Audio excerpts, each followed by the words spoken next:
Hello and welcome into the Bird's Eye View podcast. I'm your host, Zach Worden, joined as always by Jori Negin-Shecter, and we have a very special episode for you today because the Blue Jays have an organizational championship. The FCL Blue Jays have won the Florida Complex Leagues, and we're here joined today by Jacob Caples, the hitting coach for the FCL Blue Jays. Jacob, thanks so much for taking the time to do this today, and congratulations on the chip. Yeah, man. Thank you guys for having me. It's been a surreal moment. So glad to finally bring a championship to the complex league and get that done. Yeah, I know they said first time in the 61 year history of the Florida Complex League that the Blue Jays have won. And it's kind of funny because you guys really kind of turn it on at the end. You have like a pretty dramatic playoff run, but you almost run the table to not only get into the playoffs but also win the championship. I guess we can kind of start with your run there. I believe you went 8-2 in your last 10 to secure a wild card spot and get in. And then you had to kind of win on the last day of the regular season. What was it kind of like for you guys going through like that stretch to really run your way into the playoffs? Yeah, man, looking back on it, just still doesn't even feel real, and only a couple of days removed from it. Honestly, it starts from the top. JT John Tamargo. We met early in extended spring training on standards and the way that we're going to play, and the way that he was going to hold the team and staff accountable. And we're always going to play to the end. I think if you look back, I don't have the stat in my head, but it felt like 15 to 20 games in which we won the seventh through the ninth inning. And within that run we made, a lot of those wins came late. And I think that's just a testament to JT and the way that he held everybody else accountable too. And it's easy to push guys, and the guys want to play for that as well. The standard for how we're going to play baseball and how we're going to play the Blue Jays way showed up in that run. We couldn't have done it without that. Yeah, I think the complex league is like super interesting for, people that enjoy following prospects and kind of following the development of players because it's, the one league where there aren't necessarily game streams that we can watch or kind of follow along. So it's, a lot of box score watching for people on that end of things. But I mean, for you kind of, I wonder, like you mentioned kind of like playing the Blue Jays way, like what was kind of the identity of your guys' club throughout the season? Yeah, we were gritty. Yeah. It was, I mean, the epitome of playing together, relentless. We our hitting coordinator Craig Perry. We have a couple standards for the way our hitting department goes after, and that's relentless, explosive, and dynamic. And I think relentless was the biggest one for us this year, without a doubt. And once again, too, going off for the standards in which JT holds us all accountable to, and we're going to play the last out. That's the way things happen. They truly did. Late in games, big moments, walk-off home runs, or maybe we just put guys in situations. Our pitching coaches, Brett Kennedy, Yoel Hernandez did an incredible job, man. We have a lot of guys that pitched for us, pitched in huge moments, gave us a lot of big outings to keep us alive, and take care of what they needed to take care of, man. So it was really great in those moments too. Jacob, you kind of touched on it just momentarily there, but is there any moment from that stretch that kind of stands out to you as maybe a moment where everything kind of clicked and you guys sort of believed, hey, maybe this is something we could do, go the distance? Yeah, I think oh man, there's so many huge moments from this year. Late in the season, we had a Junior Arias walk-off home run, and I'm pretty sure whenever we had that, we were all like, man, we're just not going to go away, no matter what we do. We lost a game to the Tigers team at their place when we needed that game to be able to win the division. And we lost that game, and then we came back the next day, had a rain delay, but we put up 6 runs off of David Beckless home run, followed up by an Aldo Gaxiola home run. And then obviously the pitching staff just did what they did all year long and just kept doing what they needed to do. But whenever we did that in that moment, we knew what we were going to do, I think. I want to kind of get into, the specifics of the playoff run because, obviously it's a 3 game stretch that you guys have to win the title. But that Astros game, I mean, what was the vibe like at the field for that one in the semifinal there? You guys go to extras, you get the big swings in extra innings there. I mean, what was kind of the tense moments like as you guys were going through that game? Yeah, that was that was playoff baseball without a doubt. That was a team that the Astros had a really good team. I mean, they threw two really good arms against us. I think both of those guys had a 1 ERA. Um, we were game planning for that game, knew what we were getting ourselves into. Paul Elliott, who also works alongside me with on the hitting side, and we were watching those guys. The second we clinched and the Twins did what they needed to do to be able to help get us in with the Orioles, we were watching those guys nonstop. It felt like even all the way down to Palm Beach. But man, it was tight back and forth. Both starters went out there. Troy Guthrie did his thing, went through five. Their guy was doing their thing. We just kept punching and kept chipping, just like we did all year long, man. Walks, tough at bats. Eventually got to the bullpen there. And then that arm, same thing, just kept putting tough at bats, hard hit balls against them. And then finally broke through in the 10th inning there with a couple of huge hits. And then once again, won it late. Another Aldo Gaxiola home run.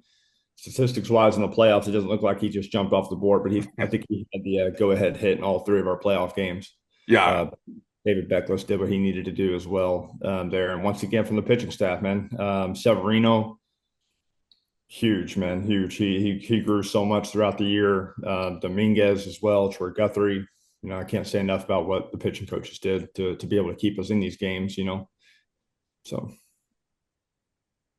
Obviously, as well for the FCL, it's unique because, in a lot of respects, it's development, right? But for you guys, winning a championship, I'm sure at the end of the day, that's the goal, right? So I'd be curious kind of hearing your thoughts on how that helped with the development, how going out and winning this championship, we've heard from others, especially with the Vancouver Canadians, that, it teaches you how to win.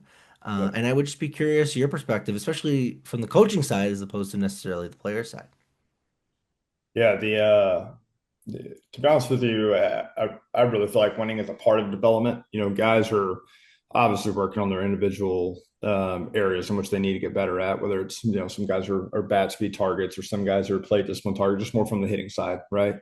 Some guys are really working defensively. But within those moments and when the games get tight, those things really that they're working on need to be dialed in.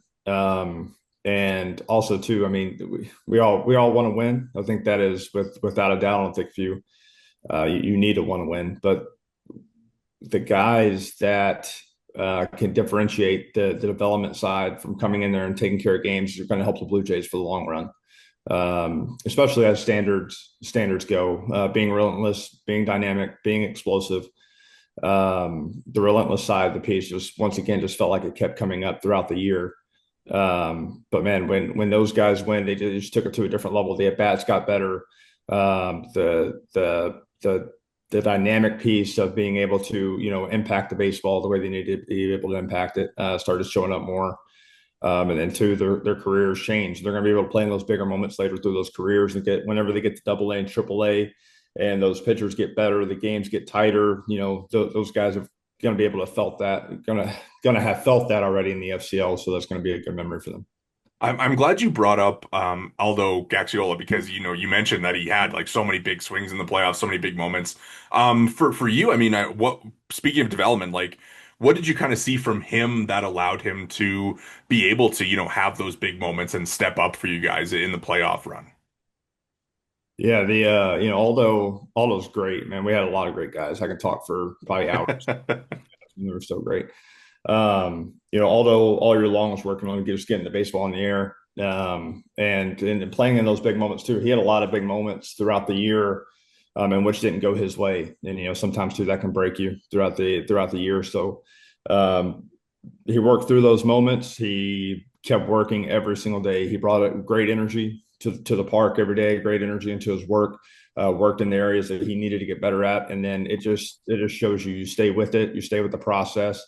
That at the end of the year, when the team or you're needed most and your number's called to in those moments, that you'll be ready to get it done. And that's what he did.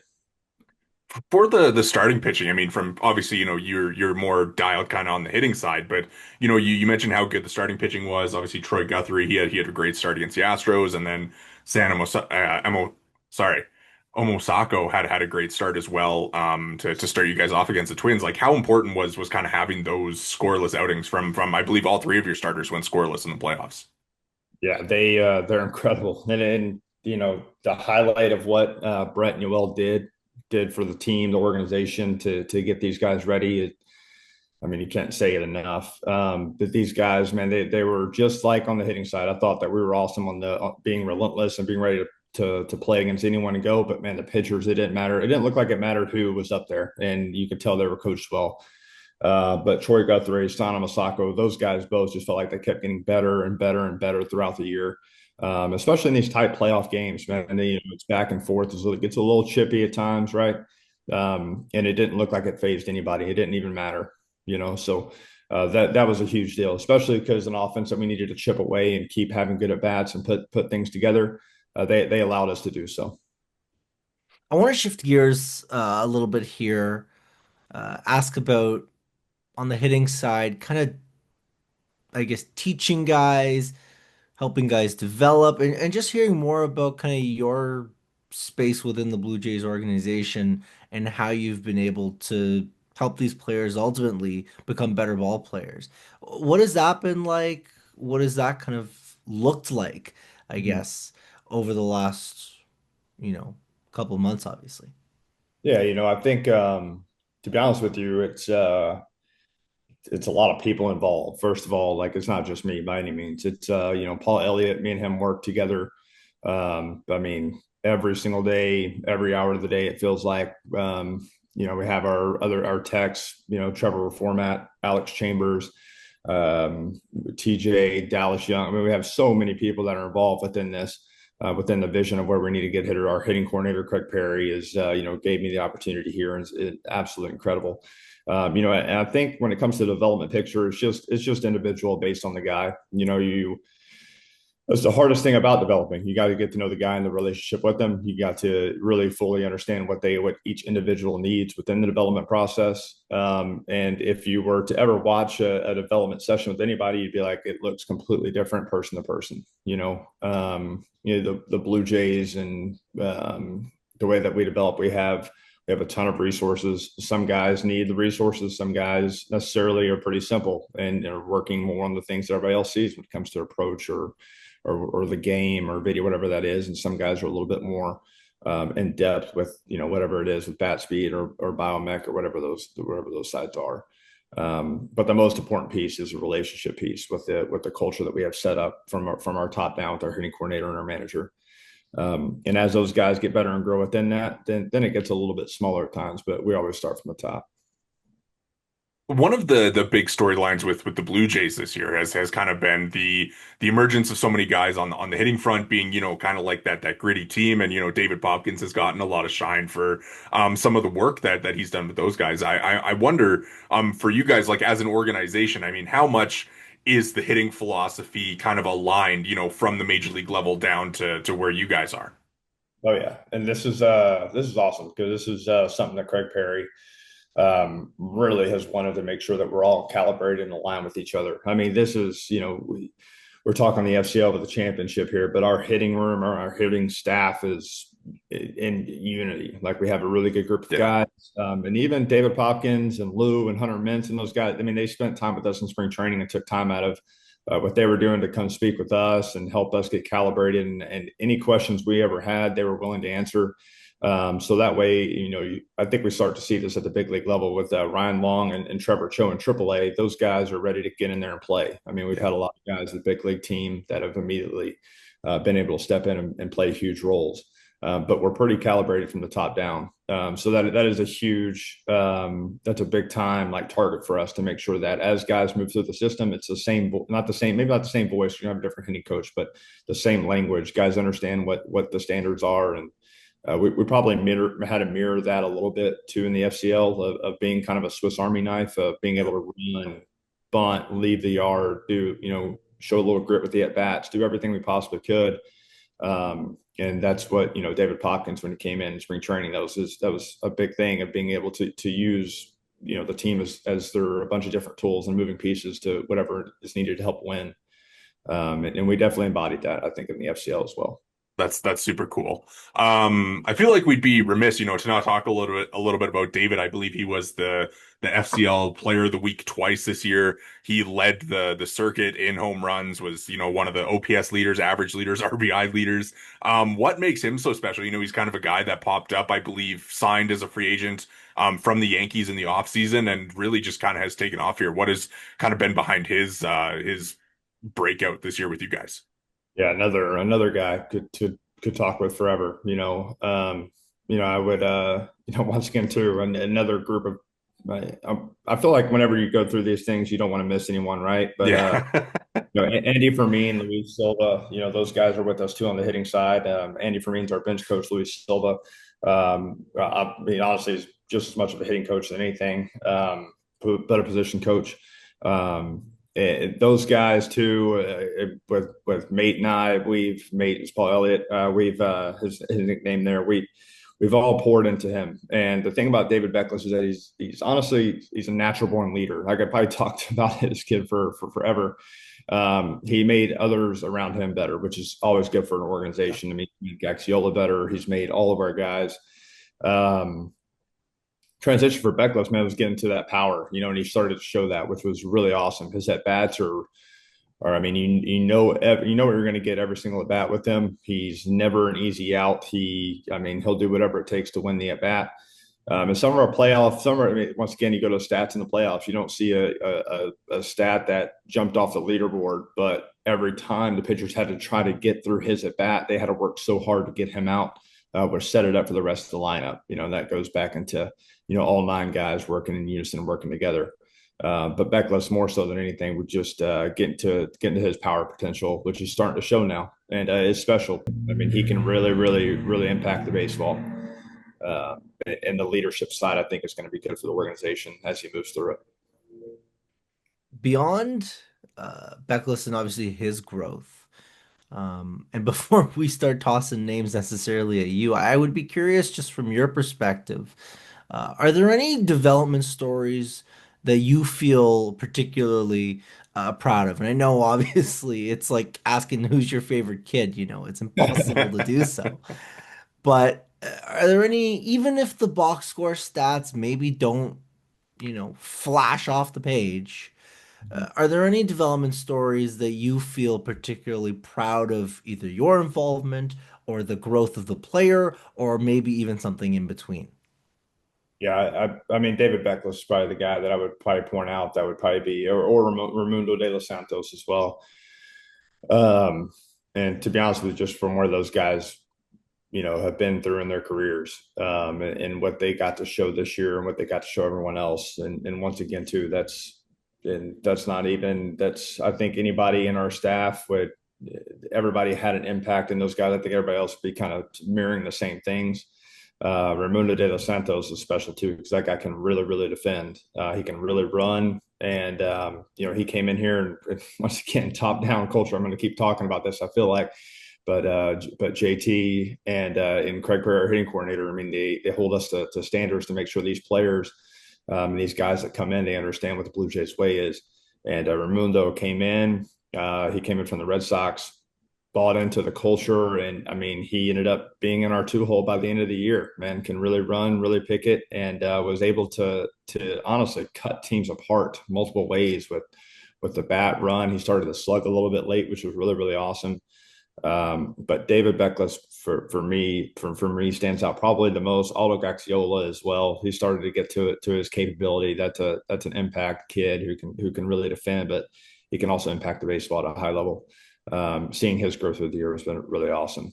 So One guy I'd be, interested to hear a little bit more about too is Yorman Lecourt. Really, really kind of interesting, like switch hitter. Obviously had a really good year. I know he's the FCL Player of the Week as well, during the season. But what did you kind of see from him, and what do you kind of think the future is going to be like with him? yeah, that's another guy. I mean, we could keep. I think like I said, I'm just out on staff people. I'm trying to got to make sure I hit on these because everybody just did such a good job. I mean, LaCourt's another really, really impactful kid. I mean, same thing. We talk about, a kid who can do it for both sides. He can impact the baseball at an extremely high clip. hit a couple home runs. I think this year at 111, 112. I mean, 6'4". You look at the kid, you're like, hey, he stands out, right?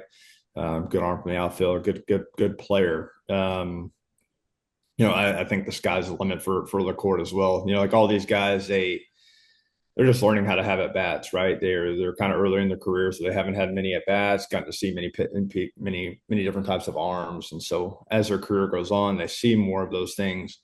I think that'll be that the old time tells all. I think time will tell us what they're capable of, but the tools are in there, and their at bats kept getting better through the year for us to be able to win this championship. So, I'm a little biased here because I love all these guys, but Yeah. I think the sky is the limit for these guys. There's a lot of names obviously on the FCL Blue Jays that maybe a more casual fan isn't necessarily going to be as familiar with, but there is one name I think we'd be remiss if we didn't ask about. Emmanuel Bonilla, obviously, uh, top 30 Blue Jays prospect at times, top international signing. Numbers obviously didn't jump off the page this year, but for you, how would you define his year? Do you think even despite maybe some gaps in success at times, you would still call it a successful year in terms of development? Or, I mean, maybe I'll just let you kind of speak to him and what this year maybe is defined by for him. Yeah, stats don't. I don't think stats tell all, which is difficult for the kids because sometimes they get really caught up in that. Bonilla hit a lot of balls hard this year, and he kept growing. He's in a phase two in his development of at bats. I think he just turned 19. He's extremely young, just like a junior artist is really really young. Where everybody is in their development when it comes to the baseball side. I mean, it requires a lot of games. It requires a lot of at bats. Requires a lot of different situations. You talk about the championship and what that means to the players and where these the impact that it had on winning. I think a lot of these kids played in huge games where the at bats really mattered. And so they put the emphasis changed just from a side of, hey, you're just getting the bats to develop, to, hey, you're getting these at bats to now win a game and go out there and go do this for us. So that was huge in his career too, and the fact that he got to experience that. I think the year for everyone honestly was a win, but especially for Bonilla. You're not going to see it probably on the stat sheet, but he kept growing and getting better. A highlight in the championship game that you don't really see because obviously it's just stats, but he actually wore a fastball off the face. Oh, Then went down. Trainers came out. He was bleeding, and he just said, "I'm not leaving this game," and he wouldn't do it, which is hell yeah. really.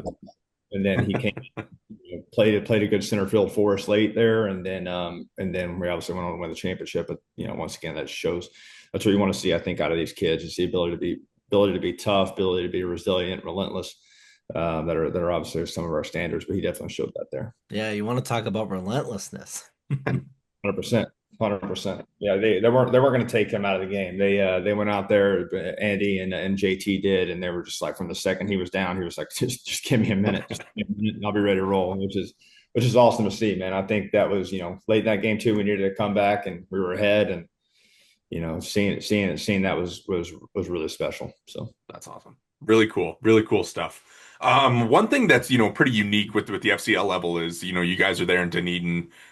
You get the opportunity to kind of have these rehabbing big leaguers, high minors guys come through. I know you guys, had so many different names kind of work their way through your team this year, whether it be Alec Manoa, Dalton Varsho, Josh Kasevich, Brendan Barriera, RJ Schreck, can kind of go on and on. But what is it like for these young guys to kind of have those guys come out and play with you and kind of give, demonstrate, what it takes to really reach those higher levels?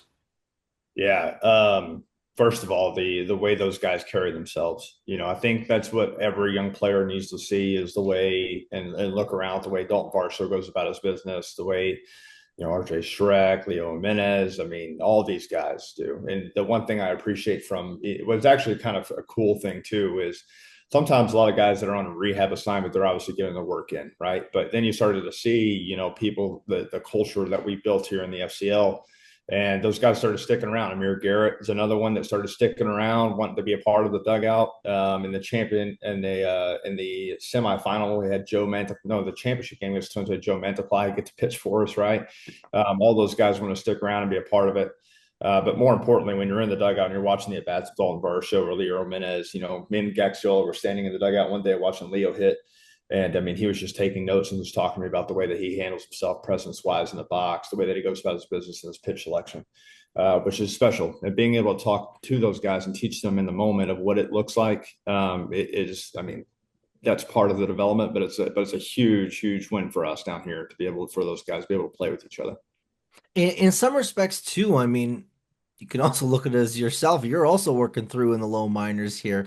Do you feel personally that you're able to pick stuff up from those guys that come through, even just in terms of translating that and giving it to younger guys in terms of either that's confidence or either that's approach or as you mentioned, a lot of these guys carry themselves in a certain way. Is there anything that you feel that you've almost been able to take from these guys making their way through? Oh, absolutely. I mean, a good example, Kasevich, the way that he goes about. Kasevich is a preparation wizard, and the way that he goes about his game plan and his business, and being able to sit there and talk to him about what he looks for in the pitcher and what he looks for in those reports, what he's trying to prepare for. It's not for everybody, but for those guys, that helps me as a coach be able to help those guys as a player. Another one is Leo Jimenez, who played in the FCL before, right? And especially being down here, you want to be able to help guys understand sometimes the success they're having, but also some of the mistakes. Like Leo, talks about sometimes of, when he was down here, what he, maybe wishes he would have done, or what he felt like he did really, really good, and others as well from all those guys that were here. And even those guys giving advice to the young guys too. It kind of wakes them up and gets them to understand how far maybe they are away or where they need to go. I think is a huge win on top of that too. But I've grown substantially as a coach, being here around these players, around all the rehab guys that get to come in here too. I mean, they all help out and they're all willing to help, which is the next coolest thing. I think that's just the culture of the Blue Jays. The fact that no matter who's on what team or where they're at, everybody's willing to take a breath and to be able to be like, hey, listen, this would really help me in this moment, and tell that to the players, the coaches, or whatever. And everybody's willing to learn and want to get better, which is, the growth mindset, which is another standard of the Blue Jays that I think is so good. So obviously a lot of notable names make their way through the FCL to rehab, as we mentioned. And I recognize he's not necessarily under your domain as a pitcher, but Alek Manoah, I think, is probably the biggest name that ultimately passed through the FCL. And as someone that ultimately was able to see him, obviously the results were mixed, but by all accounts, was not the priority in his start. Can you just speak to maybe him specifically, even though I recognize he's a pitcher? And him coming through and what you just maybe saw in terms of his rehab, in terms of the way that even the pitching coaches had worked with him down there to get him back, coming back from Tommy John. Yeah, Because I think just like I was going to mention, you have such a unique perspective being there when no one else is. yeah, it's always hard whenever rehab guys come in or guys are rehabbing, because I mean it's like their first time. You know what I mean? It's their first time out. I think a lot of people get caught up in box scores and stuff like that from times. But I mean, it was his first outing, and he was really good. I think the fastball's up 94, 95. It was, he was confident. He was good. The thing about Alec too is another guy that is willing to help and just buy into the culture with everybody else. And the pitchers being in the bullpen, everybody was like clouded around the bullpen whenever he was getting ready to make a start, which was awesome. He had the aura to him. But I was just kind of watching around, and the way that he was talking with pitchers, wanting to help, talking with pitching coaches. After the game bought us all Outback Steakhouse, which was awesome. And he always did that, right? The guys love some steak and shrimp, and he had it ready for us after the game. We had a comeback. Well, we had another comeback win in his outing too. I think it was against the Yankees, I think, if I'm remembering correctly. But yeah, he was great. The stuff looked good. He was getting a feel for it. I think it was literally his first outing back with this, and I think he just threw an inning. But the guy that he is, and the willingness to help others around him, just, I mean, once again, you can see a guy that's been in the Blue Jays organization for a while, and the culture is there with him too. He wants to be around guys, he wants to help, he wants to be a part of it all, which was really awesome to see. That's so awesome. It's always like super cool to hear those stories about stuff, like the outback stuff. It's stuff that we just don't generally get to hear kind of in the public domain. So really really awesome to hear that. I guess kind of moving forward now, obviously the FCL season is over. You guys are champions. What is next for these guys this year? Like what does the rest of the season look like for them? Yeah, the so now guys, we kind of hit a development period of finding targets in which guys need to get better at, and moving into Bridge League, which Bridge League now will pretty much square up against the Tigers a ton. And certain guys will be working on where they need to go. We'll have some new guys like JoJo Parker and those guys that'll join us and playing some games there. Some of the young high school draftees will be with us now. And then hopefully some guys will get some opportunities into Dunedin and moving through the system. I think, right now the draft guys that we had in Dunedin right now are doing pretty well, which is awesome to see. They're playing a Lakeland team who's first in the division. I think they've won already 3 or 4 from Yeah. them, which is cool to see. And then hopefully some of our guys from the FCL will get a chance, or some of these guys that were drafted that we can be a part of. But getting to know our new guys, and once again, even back to the whole deal of culture and being able to building the relationship with these guys that we just got drafted. That's going to be the priority first, is getting them to find out who they are as hitters and players, and what they need, the targets, any relationship, building trust within them, and then getting that piece, and that's kind of what this next phase moves on to. Have you kind of been involved with the draft camp stuff as the new draftees have been kind of getting involved with the organization and everything? I got to be with it one day. We Okay. were through a season, and we always play at noon, so Yeah. we pretty much would switch off in the cages and whatnot, seeing those guys around. So I haven't really got to be with them much, but seeing them around and seeing the talent, it was exciting to see for sure. I think we have a really good draft class. Guys, worked really really hard to put it together. And guys are hungry. They're ready to roll. So they're ready to be Blue Jays. And our hitting coordinator Craig Perry's been with them. And I think the standard's set because of excitement. They're ready to roll into Dunedin. They came off hot. I think a couple guys had some massive hits so far, and even left the yard. So that's really good to see too. So just to kind of follow up a little bit there, once the Bridge League does start, you're going to have the opportunity to work with some of these draft guys. I mean, JoJo Parker obviously is a name that everybody knows. Will you have the opportunity to work with him at all? Yeah, I think they'll be with us. So we'll have some of those guys that'll be able to get in there. Right now, JoJo and Blaine Bullard and some of those others. So that'll be an exciting moment that we're ready for. So they yeah, we'll get after it, and they'll be ready to roll here soon. That'll be super fun. I know we've kind of gone past a little bit of the time that I said that we were going to hold you for, but I do want to ask you a couple questions about your career and joining the Blue Jays and your time as a hitting coach. I know obviously you've kind of been around the game for a long time and coached at a bunch of different colleges. How did you come to the Blue Jays and how cool was it for you to kind of get this job in professional baseball? Yeah, I coached in college for 10 years, and I didn't play professionally. So, definitely something I set out to do to continue coaching at the highest levels. It wasn't, to be honest with you, it was never like the target. I don't think that anyone that coaches just for a job or a title is ever going to be successful. Yeah. And so the set out to just impact those that in which I was entrusted to impact. And so did that. I was fortunate to be quite a part of quite a few championships in college, and with some really good staff. Actually, our hitting coordinator Craig Perry was coached against him within my in my first 2 or 3 years in coaching, and then just fate to have it, I guess. Like just kept in conversation with them throughout all the years and talk with them. This opened up this year and asked if I'd want to interview for it. And, I did and interviewed throughout. And, then it's Joe Sclafani and Joe Sheehan and those guys that gave me the opportunity to be a part of this thing, which I'm forever grateful for. But it's been really awesome. So. A lot of people obviously know about the jump from college to the pros as a player. What's it like as a coach?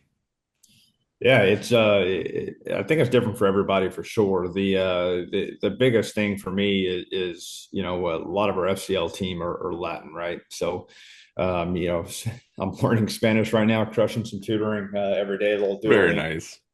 But getting to understand if you've never been to the Dominican or you've never been to Cuba or any of those places, right? Well, you you miss a little bit of how kids grow up and that relationship piece because in hitting especially because it's so intricate um the relationship matters, so being able to relate to these kids. And I think that's been the biggest thing for me this year is learning how to relate to our guys, being able to learn the Spanish, which they honestly I think they enjoy the fact that I'm learning Spanish, and we kind of make it fun, right?